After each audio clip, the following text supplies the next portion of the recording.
Welcome friends, मेरा नाम मनोज है और ये मेरी छठी वीडियो है HTML ट्रेनिंग में। लास्ट वीडियो में हमने लिस्ट के बारे में बात की थी कि हम लिस्ट को कैसे बनाते हैं और लिस्ट कितने टाइप की होती हैं।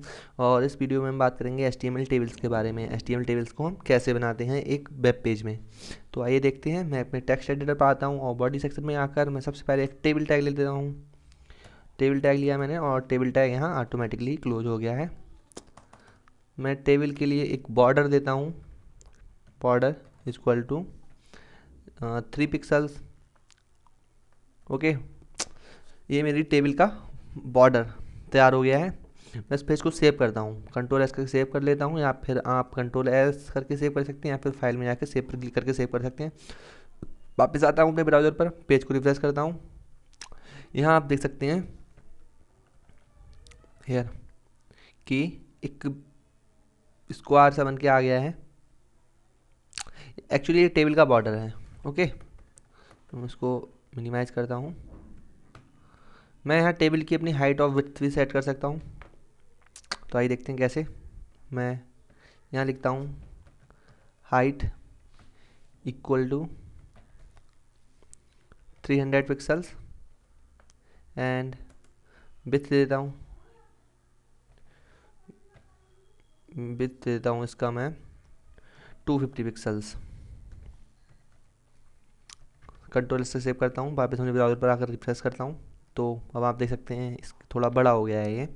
अब ऐसा मान लीजिए कि हमारी टेबल का बॉर्डर बन गया है। अब क्या करना है हमको, इसमें हमें रोज़ बनानी है। तो उसके लिए हमें क्या करना होगा, मैं एक TR टैग लेता हूँ। TR टैग से मतलब है टेबल रो टैग। ओके, मैंने टेबल रो टैग ले लिया।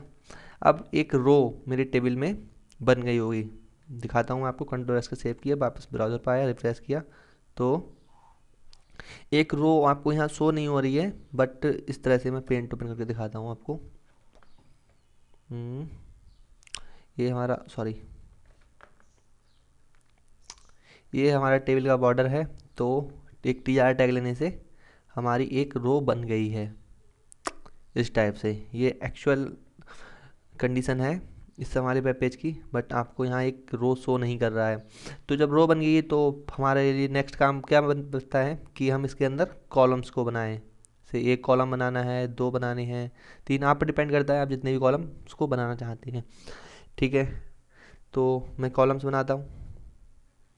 कॉलम्स बनाने के लिए हम टैग यूज करेंगे TD। TD मीन्स रहता है टेबल डेटा। मैं TD टैग को लेता हूँ और यहाँ TD टैग ऑटोमेटिकली क्लोज हो गया है। इसको मैं कॉपी कर लेता हूँ 2-3 बार, क्योंकि हम 2-3 कॉलम्स बनाएंगे, 3 4। ठीक है, मैं यहाँ कुछ दे देता हूँ, for example serial number, name, age और जेंडर। मैं इसको कंट्रोल एस करके सेव करता हूँ। आप कंट्रोल एस करके सेव कर सकते हैं, या फिर फाइल में जाकर सेव करके इसको सेव कर सकते हैं। वापस मैं अपने ब्राउज़र पर आता हूँ, रिफ्रेश करता हूँ। तो यहाँ आप देख सकते हैं कि मैंने जो एक रोज़ दिया था उसके अंदर मेरा डेटा शो हो रहा है, कॉलम्स बन गए हैं 4। ठीक है ना जी।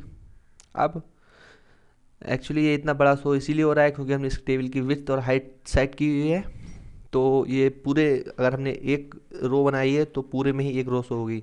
अब हमें एक नई रो लेनी है, तो उसके लिए हम क्या करेंगे, उसके लिए मैं वापस आता हूँ अपने एडिटर पे और इस जहाँ मैंने TR टैग क्लोज किया है इसके बाद एक और TR टैग लेता हूँ। मैंने TR टैग ले लिया है। अब मुझे इसके अंदर भी कुछ कॉलम्स बनाने हैं, तो मैं फिर TD टैग लेता हूँ और मैं इस TD टैग को कॉपी कर लेता हूँ। मैं लिखता हूँ सीरियल नंबर 1, क्योंकि मुझे पहले कॉलम में, मतलब कि मुझे अगर मैंने एक और ये बनाया हुआ है कॉलम, तो यहाँ अगर यहाँ मेरी फील्ड सीरियल नंबर की दी हुई है तो मैं इसके जस्ट नीचे सीरियल नंबर 1 ही लिखूँगा। अगर मैंने यहाँ नेम दिया है तो मैं इस कॉलम के नीचे नेम ही लिखूँगा। तो आइए देखते हैं किस फॉर्मेट में लिखा जाएगा। आगे आते हैं, तो मैंने यहाँ दिया 1 और सेकंड कॉलम में मुझे नेम देना है, तो मैं नेम देता हूँ मनोज। एज देनी है तो मैं एज दे देता हूँ 21 और मुझे जेंडर देना है तो मैं यहाँ मेल दे देता हूँ। कंट्रोल एस करके मैं सेव करता हूँ, वापस आता हूँ ब्राउज़र पर और मैं इस पेज को रिफ्रेश करता हूँ। तो अब आप देख सकते हैं कि यहाँ एक और कॉलम बन गया है जिसमें सीरियल नंबर, नेम, एज और जेंडर दिया हुआ है। तो अभी के लिए मैं इसमें से ये प्रॉपर्टीज हटा देता हूँ, हाइट और विड्थ की। कंट्रोल एस करके सेव करता हूँ और वापस ब्राउज़र पर आता हूँ। तो अभी आप देख सकते हैं कि ये कुछ कुछ टेबल जैसा लगा। सो आगे बढ़ते हैं और मैं इसमें एक और रो लेना चाहता हूँ। तो मैं क्या करता हूँ, सिंपली इस tr टैग का जो डेटा है मैं इसको पूरे को कॉपी करता हूँ और यहाँ एक बार और पेस्ट कर देता हूँ। मैं यहाँ टेबल्स की एंट्री चेंज कर देता हूँ, Manoj Hina 20 female. Okay, control S करके मैं सेव करता हूँ, रिफ्रेश करता हूँ। So here you can see ये हमारा टेबल तैयार हो गया। अब आप चाहते हैं कि इस टेबल के जो बॉर्डर आ रहा है बॉर्डर नहीं रहे, तो उसके लिए सिंपली आप यहाँ पे जो बॉर्डर है टेबल का इसको 0 पिक्सल्स कर दीजिए। सेव कीजिए, रिफ्रेश कीजिए पेज को। ये देखिए टेबल में कोई बॉर्डर नहीं रहा है। अब आप चाहते हैं कि इसके जो सेल्स आ रहे हैं जैसे नेम, एज के बीच में थोड़ा डिफरेंस हो जाए, तो उसके लिए भी आपके पास एक टैग रहता है, cell spacing. Cell spacing is equal to कर दीजिए आप 10 पिक्सल्स। ठीक है, अब देखिएगा डेटा दूर दूर आ रहा है और मैं आपको कुछ दिखाना चाहता हूँ, इसलिए मुझे फिर इसमें बॉर्डर लेना पड़ेगा। मैं बॉर्डर ले लेता हूँ 2, सेव करता हूँ और प्रेस किया। तो आप देख रहे हैं कि ये जो सेल्स आ रहे हैं इनमें डेटा ये लेफ्ट हैंड पे शो हो रहा है। प्री डिफाइंड एचटीएमएल के अंदर टेबल्स में जो डेटा शो होता है वो लेफ्ट में शो होता है, बट इसके प्रॉपर्टीज़ भी होती हैं। आप इसको अलाइन कर सकते हैं, सेंटर में अलाइन कर सकते हैं और राइट में भी अलाइन कर सकते हैं। तो आइए देखते हैं कैसे करते हैं। मान लीजिए मुझे ये जो सेकंड वाली जो लाइन है इसके डेटा को सेंटर में करना है। जो मैंने टेक्स्ट दिया हुआ है मेल है और 21 मनोज, इसे मुझे सेंटर में करना है। तो देखते हैं कैसे करेंगे। एडिटर पर आता हूँ और मैं यहाँ TR में जस्ट अलाइन की प्रॉपर्टी लगा देता हूँ, अलाइन इक्वल टू सेंटर।